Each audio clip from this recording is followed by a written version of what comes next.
మానవులందరి కొరకు ఆయన తన ప్రాణాన్ని త్యాగం చేశారండి. అమ్మ యేసు ప్రభు నమ్మండి, అయ్యలారా యేసు ప్రభు నమ్మండి, యేసు ప్రేమను తెలుసుకోండి. యేసుక్రీస్తు ప్రభుల వారు మీ కొరకు ఈ లోకానికి వచ్చారు. పాప శిక్షను తొలగించగలిగినటువంటి దేవుడు యేసుక్రీస్తు ప్రభు వారు మాత్రమే. నరకానికి వెళ్ళిపోవలసిన నా కొరకు పరిశుద్ధుడైన దేవుడు యేసుక్రీస్తు ప్రభువారు రక్తం కార్చి నన్ను పరిశుద్ధుడిగా మార్చాడు. యేసు రక్తము ప్రతి పాపం నుంచి మనిషికి విడుదలిస్తుంది. రాజుడు మార్గం వస్తున్నారా నా ఎత్తుకు రెండని చెప్తున్నారు. కాబట్టి ఎవరైతే క్రీస్తు చేతులకు లోబడి ఆయన ఎత్తుకు వస్తారో వారికి మాత్రమే రక్షణ ఉందని పిలుస్తారు.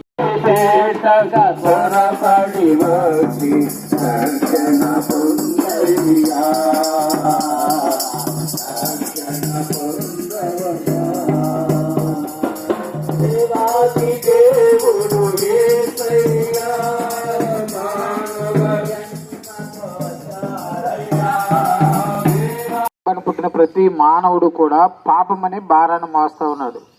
ఈ పాప భారం మనిషి జీవితకాలం అంతా ఎంతో వేదనకు గురి చేస్తూ ఉంది, నెమ్మది సమాధానం లేకుండా చేస్తూ ఉంది.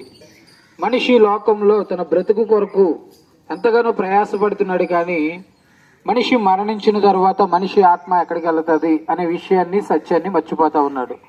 అయితే పరిశుద్ధ గ్రంథమైన బైబిల్ ఎలా ప్రకటిస్తూ ఉంది, మానవునికి 2 మరణాలు ఉన్నాయని. ఒకటి శరీర మరణం, 2 ఆత్మ మరణం. ఈ లోకంలో శరీరాలతో పుట్టిన ప్రతి మానవుడు కూడా ఈ శరీర మరణం పొందుతాడు.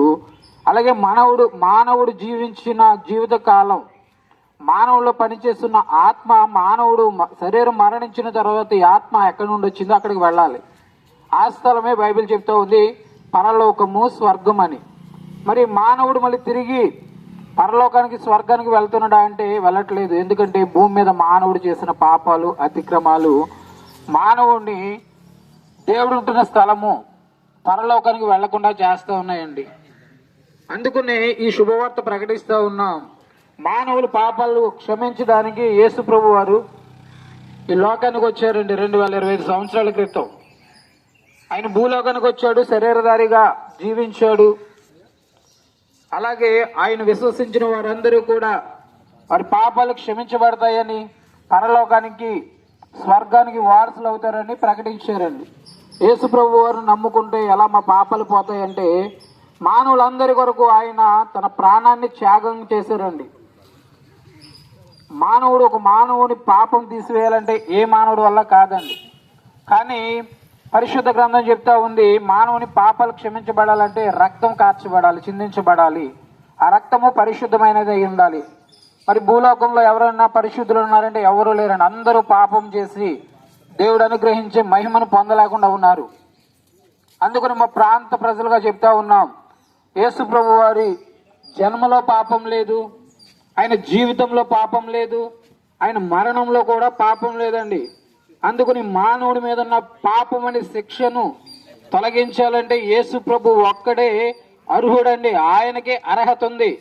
అందుకని యేసు ప్రభు వారిని మీ అందరూ కూడా విశ్వసించాలి. మీ సొంత రక్షకుడిగా మీరు విశ్వసించినప్పుడు, ఈ లోకంలో మీరు కలిగి ఉన్న మీ భారాలు ఆయనకు అప్పగించినప్పుడు, పాప భారాన్ని ఆయనకు అప్పగించినప్పుడు ఆయన మీ పాపాలన్నీ క్షమిస్తాడండి. క్షమించి ఆయన ఉంటున్న పరలోకము, స్వర్గానికి మిమ్మల్ని అందరినీ వారసులు చేస్తారని తెలియజేస్తూ ఉన్నామండి. మరి యేసు ప్రభు వారిని నమ్ముకోవాలంటే మేము ఏం చేయాలంటే, మీరున్న చోటనే యేసుక్రీస్తు ప్రభువా, మేము ఎన్నో పాపాల్లో ఉన్నాం, పాపాలు చేసి జీవిస్తున్నాం, మా పాపాలు క్షమించే దేవుడవు, మాకు సమాధానం ఇచ్చి పరలోకానికి చేర్చే దేవుడు అని ఒక చిన్న ప్రార్థన మీరు చేసుకుంటే చాలండి. దేవుడు మీకు పెద్ద విశ్రాంతిని ఇస్తాడు, మన పెన్నడు చూడని సంతోషాన్ని ఇస్తాడు.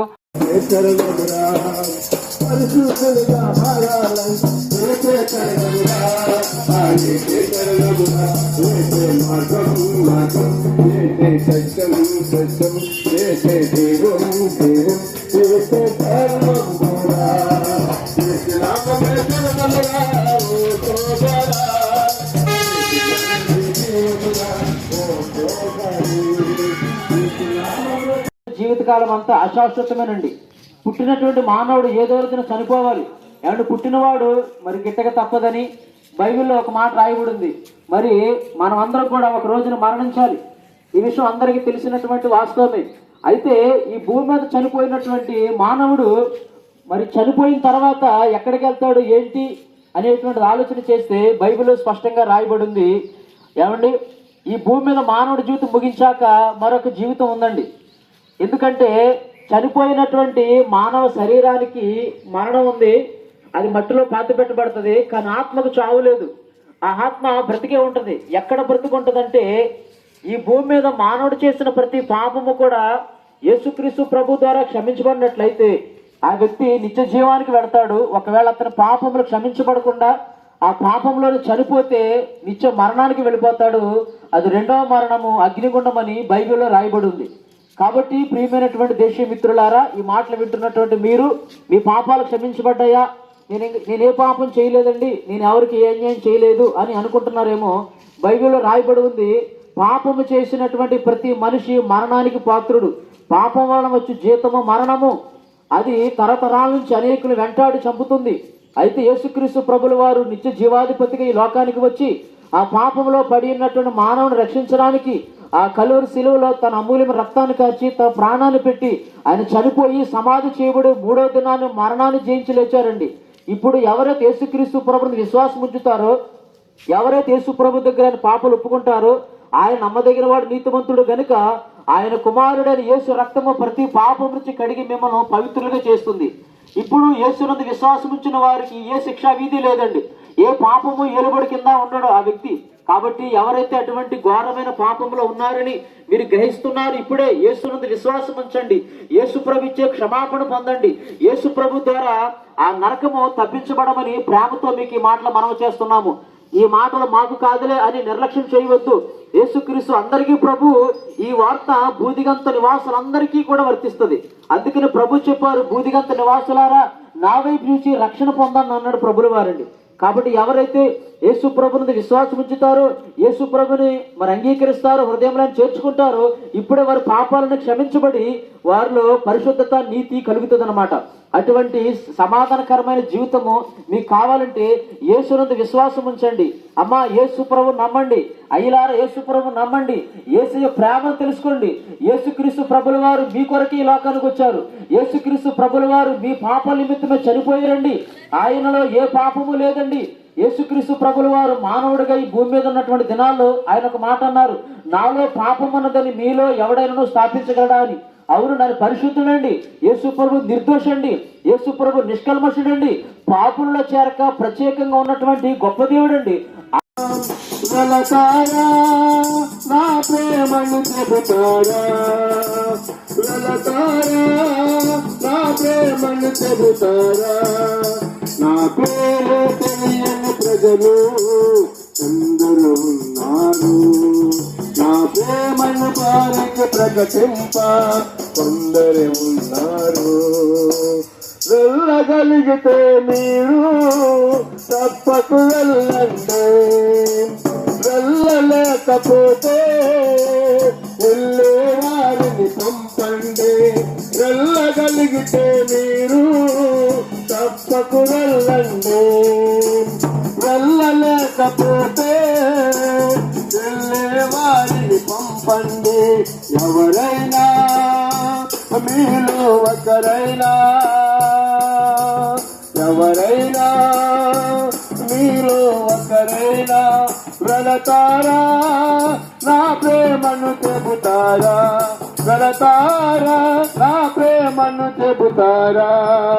భయంకరమైనటువంటి యాతన ఉండేటువంటి ఆ నెత్తి నరకంలోనికి మనుషుని తీసుకువెళ్ళిపోతుంది. అయితే నరక శిక్షను తప్పించుకోవాలంటే ఖచ్చితంగా ప్రియులరా, పాపము నుంచి ప్రతి మానవుడు కూడా విడిపించబడాలండి.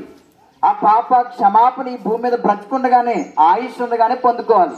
అయితే పాపాలు క్షమించబడాలంటే ఏం చేయాలి, ఎక్కడికి వెళ్ళాలి అని అంటే బైబిల్ ఈ విధంగా సెలవిస్తా ఉంది. యేసుక్రీస్తు ప్రభు వారు అంటా ఉన్నారు, పాప భారం మోస్తున్న సమస్త జనులారా మీరు నా యొద్దకు రండి, నేను మీ పాపములు క్షమిస్తానని యేసుక్రీస్తు ప్రభు వారు సమస్త మానవాళ్ళందరినీ కూడా ఆయన పిలుస్తా ఉన్నాడు. ప్రియులారా గమనించండి, యేసుక్రీస్తు ప్రభు వారి యొక్క పిలుపుని కనుక మీరు అంగీకరించి యేసుక్రీస్తు ప్రభు వారి యొద్దకు కనుక రాగలిగినట్లయితే జన్మ కర్మ పాపాలను క్షమించే దేవుడు యేసుక్రీస్తు ప్రభు వారు. ఆయన ప్రతి ఘోర పాపాన్ని కూడా క్షమించగలడు. యేసు ప్రభు వారు అక్కడే ఎందుకు క్షమించగలరండి అని అంటే, ఈ భూమి మీద ప్రియులరా మనుషుని యొక్క పాపముల కొరకై రక్తం కార్చేటువంటి దేవుడు, ప్రాణం పెట్టినటువంటి దేవుడు. పాప శిక్షను తొలగించగలిగినటువంటి దేవుడు యేసుక్రీస్తు ప్రభువారు మాత్రమే. ఎందుకంటే బైబిల్ ఏ విధంగా సెలవిస్తా ఉంది, యేసు రక్తము ప్రతి పాపం నుంచి మనలను పరిశుద్ధినిగా చేయగలదు. ఇది నాన్న నీ కొరకు రక్తం గార్చేటువంటి దేవుడు, ప్రాణం పెట్టినటువంటి దేవుడు, నిన్ను ప్రేమిస్తున్నటువంటి దేవుడు, నిన్ను పిలుస్తున్నటువంటి దేవుడు యేసుక్రీస్తు ప్రభువారు. ఆయన యొద్దకి ప్రియ సహోదరి సహోదరుడా నీవు రాగలిగినట్లయితే నేడే నీ జన్మ కర్మ పాపములను ఆయన క్షమించడానికి ఇష్టపడతా ఉన్నాడు. అయ్యా పాపాలు క్షమించబడితే కలిగే ప్రయోజనం ఏంటండి అని అంటే, ప్రియరా ఏ మనుషుల్లో అయితే పాపాలు క్షమించబడతాయో ఆ మానవుడు ఈ భూమి మీద సమాధానంగా బ్రతకగలడండి, నెమ్మదిగా బ్రతకగలడు, సంతోషంగా బ్రతకగలడు, సుఖంగా బ్రతకగలడు. అంతేకాదండి ఒకానొక దినాన్ని ఆయుష్ ముగించుకున్న తర్వాత ఈ లోక ప్రయాణాన్ని విడిచిపెట్టిన తర్వాత ఖచ్చితంగా పరలోక రాజ్యానికి అనగా దేవుడు ఉండేటువంటి ఆ స్వర్గానికి మోక్షానికి మనుషుడు చేరుకోగలడు. ఈ దినాన్న పరలోకం వెళ్ళాలని స్వర్గం వెళ్ళాలని అనేకమైన ప్రయాసాలు ఈ భూమి మీద మనుషుడు పడతా ఉన్నాడు. ఆ ప్రయాసాలు భాగంగా ఆయా భక్తి మార్గాల్లో ముందుకు వెళ్తున్నాడు, దాన ధర్మాలు చేస్తా ఉన్నాం, పుణ్యకార్యాలు చేస్తా ఉన్నాం పిల్లరా.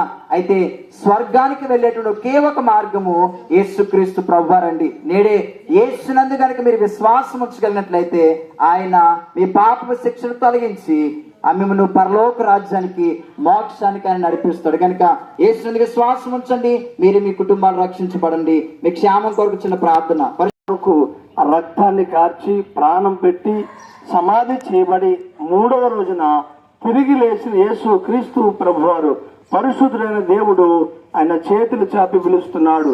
ప్రయాసపడి భారం మోసుకుంటున్న సమస్త జనులారా నా యొద్దకు రండి, మీకు నెమ్మదిని విశ్రాంతిని నెమ్మదిని సమాధానాన్ని ఇస్తాను, పరలోక రాజ్యాన్ని ఇస్తానని యేసు క్రీస్తు ప్రభువారు పిలుచుచున్నారు. కాబట్టి ప్రియులారా మనిషి పాపంలో ఉండి పాపంలో జీవిస్తే గనక ఆ పాపం మనిషికి నెమ్మది లేకుండా చేస్తుంది, సమాధానం లేకుండా చేస్తుంది, రోగాల పాలు చేస్తుంది, చివరికి దేవునికి దూరం చేసేస్తుంది, నిత్య నరకానికి విడిచికి వెళ్ళిపోతుంది.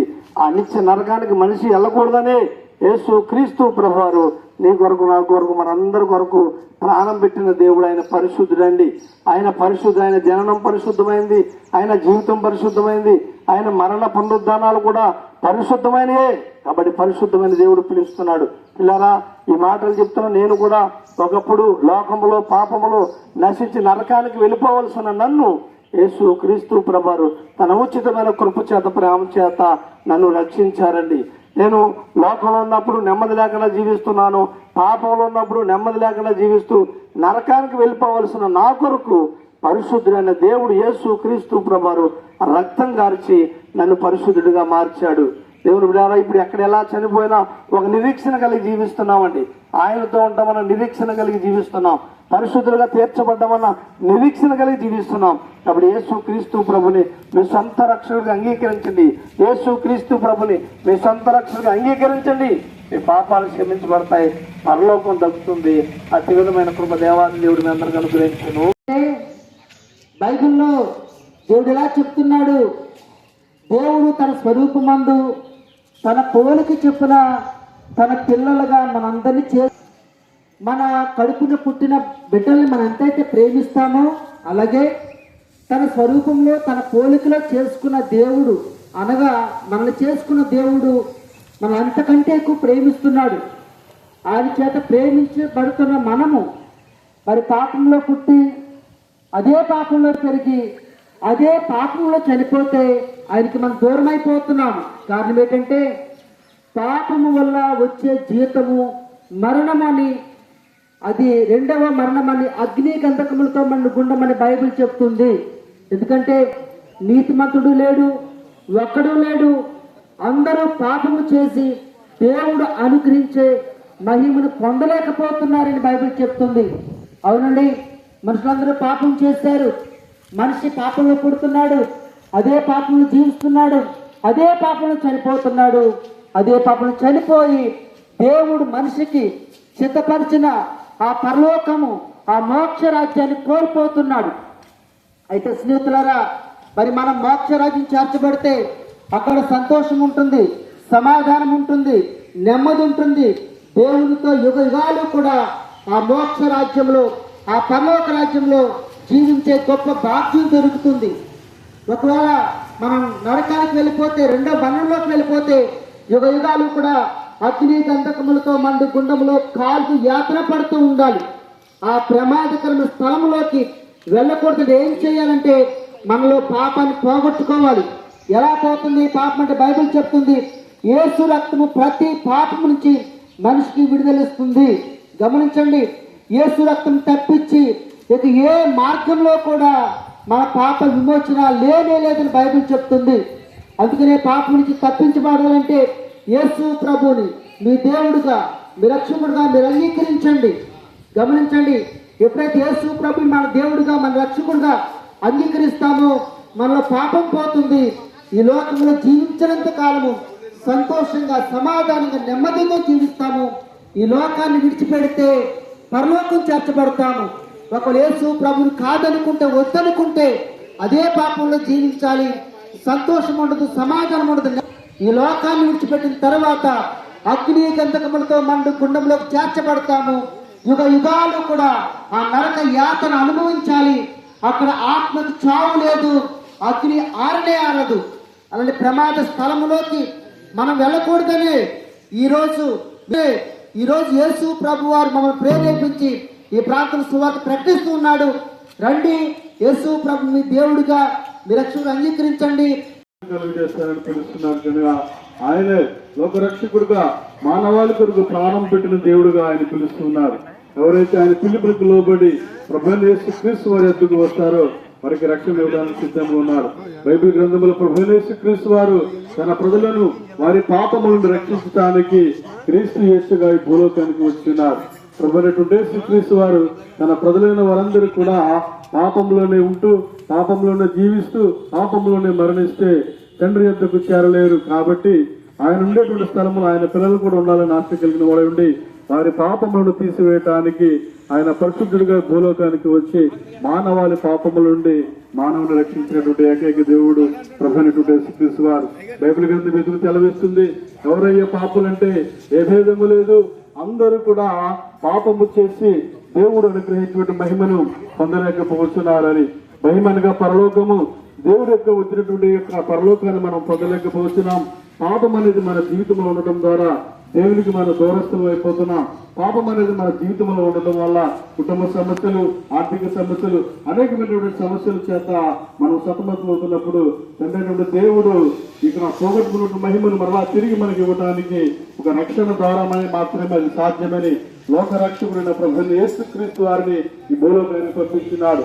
యేసుగా రక్షకుడు, క్రీస్తుగా అభిషక్తుడు. ఆయన అభిషేకము పొందిన వాడే మానవుని యొక్క పాపములు రక్షించడానికి ఈ భూలోకానికి వచ్చినాడు. ఆయన మానవుని యొక్క పాపములు, మానవుడు మీద ఉన్నటువంటి శాపములు ఏ విధంగా తీసివేస్తున్నాడంటే మానవులుగా మన చేతులతో చేసిన పాపముల నిమిత్తమే ఆ దేవాది దేవుడు పాపములని పరిశుద్ధుడు, చేతులకు మ్రేకులు కొట్టబడి ఉన్నవి. మన కాళ్ళతో చేసినటువంటి పాపముల నిమిత్తమే మనము భరించవలసిన శిక్షంతో కూడా ఆ దేవాది దేవుడు కాళ్ళకు మ్రేకులు కొట్టబడి ఉన్నవి.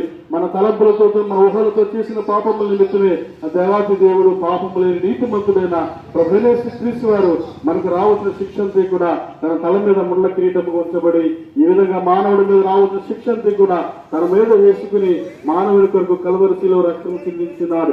ఎందుకంటే యేసు రక్తమే ప్రతి పాపము నుండి మనిషిని శుద్ధీకరణ చేస్తుంది కనుక ఆయన మన కొరకు రక్తము చిందించినాడు కనుక ఆయన రెండు చేతులు చాచి పిలుస్తున్నాడు. ప్రయాసపడి భారం మోస్తున్న వారులారా నా ఎత్తుకు రండి అని చెప్తున్నారు. కాబట్టి ఎవరైతే క్రీస్తు పిలుపులకు లోబడి ఆయన ఎత్తుకు వస్తారో వారికి మాత్రమే రక్షణ ఉందని పిలుస్తున్నారు. కాబట్టి మనం అందరం కూడా పాపము చేసి దేవుని ఎద్దు నుండి వచ్చే మహిమను కోల్పోయి ఉన్నాం. కాబట్టి యేసు రక్తం చేత కనబడినట్లయితే తిరిగి మరలా ఆ మహిమను మనం సంపాదించుకుని ఆయన ఉండేటువంటి స్థలములకు మనం వెళ్తామని చెప్పి విశ్వాస ప్రకటన చేస్తున్నాం. కాబట్టి ప్రభువైన యేసుక్రీస్తు వారిని నీవు అంగీకరించాలంటే, ఆ మహిమను నువ్వు ప్రవేశించాలంటే నేనే చేయలేదు ప్రభువా, నేను పాపిని, నా పాపములు క్షమించమని చిన్న ప్రార్థన చేసినట్లయితే ఆ దేవాది దేవుడు మన పాపములను క్షమించి మనల్ని ఆయన కుమారులుగా, కుమార్తెలుగా స్వీకరించడానికి సిద్ధంగా ఉన్నాడు. కాబట్టి గనుడు మనకై రండి రండి యేసుని యొద్దకు రమ్మనుచున్నాడు.